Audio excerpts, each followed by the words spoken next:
नमस्कार।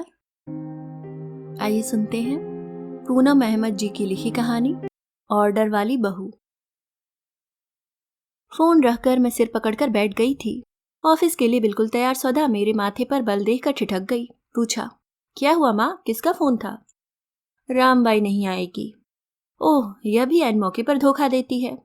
वह फिर वापस मुड़ गई। बोली, माँ मैं लेट हो रही हूँ, निकलती हूँ, आप बिल्कुल परेशान ना हो। परेशान कैसे न हो, कितने दिनों बाद मैंने अपनी सहेली को लंच पर बुलाया है। अब कहाँ मैं किचन में खड़े होकर ज्यादा देर तक खाना बना सकती हूँ। ओह, अब क्या करूँ।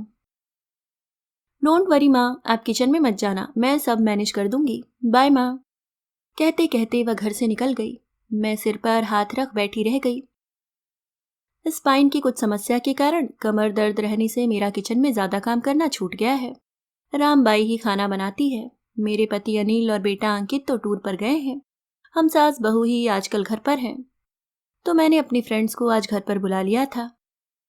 अब हम पांचों फ्रेंड्स अंकित और स्वधा के विवाह के बाद ही आज मिल रहे हैं। अंकित के विवाह को 4 महीने ही हुए हैं। यही मुंबई में ही दोनों जॉब करते हैं। मुझे स्वधा अच्छी लगती है। मुझे ऐसी ही तो बहू चाहिए थी, हंसमुख, हमें प्यार करने वाली। बस स्वधा का किचन में जाने का मूड नहीं होता। हफ्ते भर तो ऑफिस के काम रहते हैं, वीकेंड में वह आराम के मूड में रहती है, स्वाभाविक है। मुझे इससे कोई शिकायत नहीं। मैं पारंपरिक सास की तरह अपने बेटे बहू पर कोई बंदिश लगाना ही नहीं चाहती। बच्चे हैं, उनकी भी लाइफ है, उन्हें अपनी मर्जी से जीने का पूरा हक है। मैं तो कई बार यह सोचती हूँ कि अगर कामकाजी बहू किचन में घुसना ना चाहे तो बुरा क्या है। सास बहू का करियर, उसकी डिग्रियों का महत्व क्यों नहीं समझती। बेटे ने डिग्रियां ली हैं तो बहू ने भी मेहनत से अपना करियर संवारा है। बेटा छुट्टी वाले दिन पूरा आराम चाहता है तो कामकाजी बहू को भी तो आराम की जरूरत है। घर के कामों का विकल्प हो तो बहू को ही क्यों किचन में जाने के लिए बाध्य किया जाए। खैर, अब तो यह सोचना है कि क्या करूं। स्वधा को देर हो रही थी, वह निकल गई है। मैं किचन में कुछ बना भी लूंगी तो खड़े होने से मेरी तकलीफ बढ़ जाएगी, दर्द शुरू हो जाएगा। तो अपनी फ्रेंड्स के साथ बैठने का आनंद कैसे लूंगी। इतने में ही मेरे व्हाट्सएप पर स्वधा का मैसेज आया। आप चिंता न करना माँ, मैंने आप सबके लिए खाना ऑर्डर कर दिया है, सब पहुंच जाएगा। और साथ में ढेर सारी किसेस की इमोजी देखकर मुझे हंसी आ गई। मैंने भी थैंक यू वेरी मच लिखते हुए किसेस की खूब सारी इमोजी डालकर जवाब दिया। यह हम सास बहू का पूरा दिन चलता है। मुझे हंसी आ रही थी। यह लड़की भी ना ऑर्डर करने में बहुत होशियार है। मुंह से कुछ निकलते ही झट से ऑनलाइन ऑर्डर कर देती है। इतने में डोरबेल बजी। मेड शीतल आई थी। मैंने उससे कहा, शीतल आज जरा अच्छी तरह से सफाई करना। क्या हुआ मैडम? लंच पर मेरी फ्रेंड्स आ रही हैं। शीतल हमारी 10 साल पुरानी मेड है। इतनी पुरानी मेड तो घर के सदस्य की ही तरह हो जाती है। बोली, वाह, खाना बन गया? नहीं, रामबाई ने छुट्टी कर दी। ओह, मैं कुछ काम कर दूं? वह जानती है मेरे स्वास्थ्य के बारे में। मैंने कहा, नहीं, स्वधा ने सब ऑर्डर कर दिया है। शीतल ने जैसी नजरों से मुझे देखा, हम दोनों हंस पड़ी। शीतल ने हंसते हंसते कहा, बाप रे, छोटी मैडम कितना ऑर्डर करती हैं। मैं मुस्कुराते हुए सामान समेटने लगी। शीतल अपना काम करने लगी। अचानक मैं पिछले 4 महीनों पर नजर डालने लगी। स्वधा जब से आई है हर समस्या का समाधान चुटकियों में खोज देती है। विवाह की भागदौड़ के बाद मेरी कमर का दर्द बढ़ गया तो एक दिन उसने ऑफिस से ही ऑर्डर करके सरप्राइज में कुछ भेजा। मैंने डिलीवरी लेकर बॉक्स खोला। उसमें दर्द में सिकाई के लिए एक इलेक्ट्रिक बोतल थी जो घंटों गर्म रह सकती थी। अभी तक मैं पुरानी तरह की ही बोतल में पानी गर्म करके सेकती थी। कभी कभी आलस भी आ जाता था। मैं उसका यह सरप्राइज देखकर बहुत खुश हुई थी। मैंने स्वधा को थैंक्स कहने के लिए उसी समय फोन किया था तो हंसी थी। माँ, अच्छा लगा ना सरप्राइज?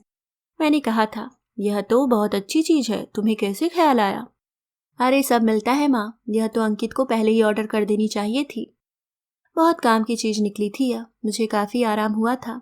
अनिल को कई दिन से हाई ब्लड प्रेशर की शिकायत हो रही थी। वे बार बार चेक करवाने के लिए डॉक्टर के पास जाते। एक दिन शाम को अचानक एक पार्सल आया। उसमें ब्लड प्रेशर चेक करने की मशीन थी। स्वधा ने ही ऑर्डर की थी। अनिल हंस पड़े थे।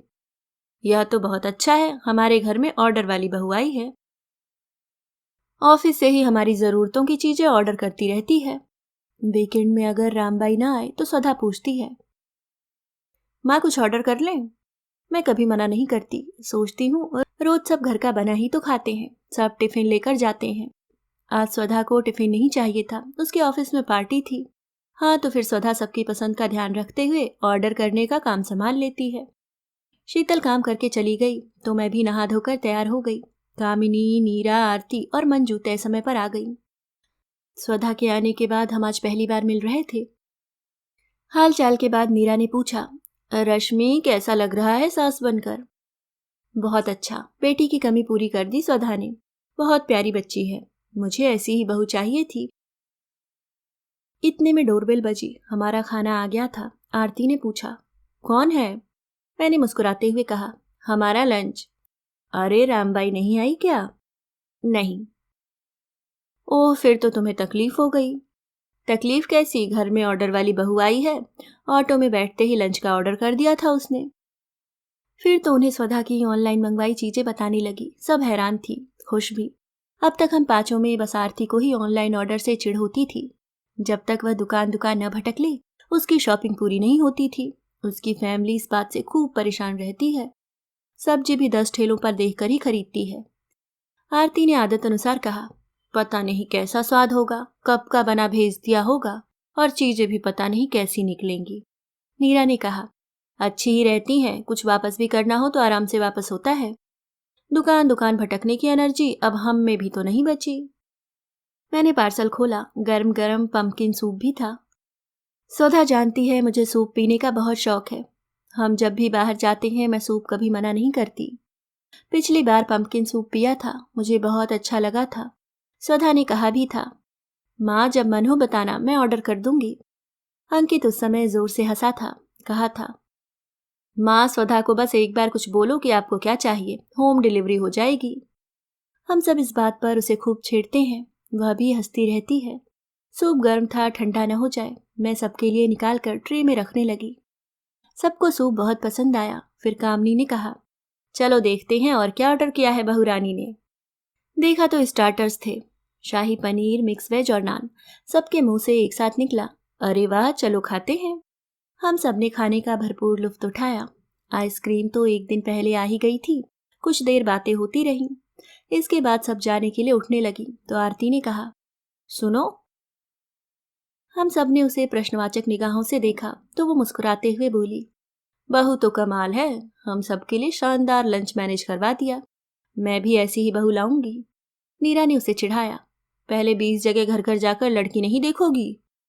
सब हंस पड़े। सब चली गईं तो मैंने स्वधा को फोन किया, थैंक यू बेटा, बहुत अच्छा लंच था। हम सब ने बहुत एंजॉय किया। गुड, अब आप रेस्ट करना, और हाँ, शाम को भी रामबाई नहीं आई तो किचन में मत घुस जाना। हाँ ठीक है, काफी खाना रखा भी है। ठीक है, फिर हम दोनों ही तो हैं। मैं सामान समेटकर थोड़ी देर आराम करने के लिए लेट गई। ध्यान स्वधा की तरफ ही था। प्यार आ रहा था उस पर मुझे। नई तकनीक का लाभ सबसे ज्यादा इन बच्चियों को ही हुआ है शायद। घर में कोई किटकिट नहीं, प्यार और शांति ही तो चाहिए होती है। मॉडर्न टेक्नोलॉजी का फायदा उठाकर आजकल की ये कामकाजी बच्चियां घर बाहर सब मैनेज कर तो लेती हैं, फिर क्यों पुरानी लीक पर अड़ी सांसें खुद को नहीं बदलती? घर के कामकाज का रोना रोकर क्यों कलह मचाए रखती हैं? इन बच्चियों को जरा सा प्यार सम्मान मिल जाए तो कैसी खिली सी रहती हैं। और यह भी तो कम बड़ी बात नहीं कि स्वधा को ऑफिस के काम करते हुए भी घर के हर सदस्य की जरूरत का ध्यान रहता है। गर्मी, सर्दी, बरसात, पीरियड के दिनों में महानगरों में आना जाना, फिर दिन भर ऑफिस में काम करना आसान है क्या? मुझे तो लगता है घरों में ज्यादातर कलहों का कारण सास की पुरानी सोच ही है। मतलब यह है कि बेटे की शादी के बाद बदलने की जरूरत बहू को नहीं, सास को ज्यादा है। स्वधा के ही बारे में सोचते सोचते मेरी पलकें मुनने लगी थी।